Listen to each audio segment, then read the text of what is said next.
أسهل وأسرع فطار تعملوه في موسم التين. ساندوتش غني بالنكهات والألوان وطبعا فوايد كتير مختلفة. جربت المرة دي أعمله بالتين الأصفر. لو بتحبوا الحاجات الحلوة مع المالحة هتحبوا الساندوتش ده جدا.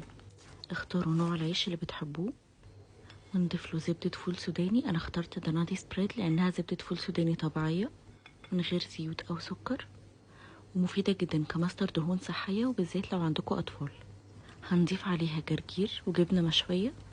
هنا استخدمت الجبنة السوري وحطيت عليها تين وبنجر مشوي وشوية زيت زيتون أوليفيوم لأنه بكر معصور على البارد، وبرضه يعتبر من مصادر الدهون الصحية اللي المفروض نحطها في وجبات الأطفال.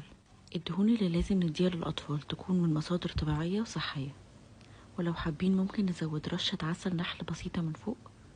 وبكده يكون الساندوتش جاهز وفيه كل العناصر الغذائية. جربوه وقولولي رأيكم ايه، وبالهنا والشفا.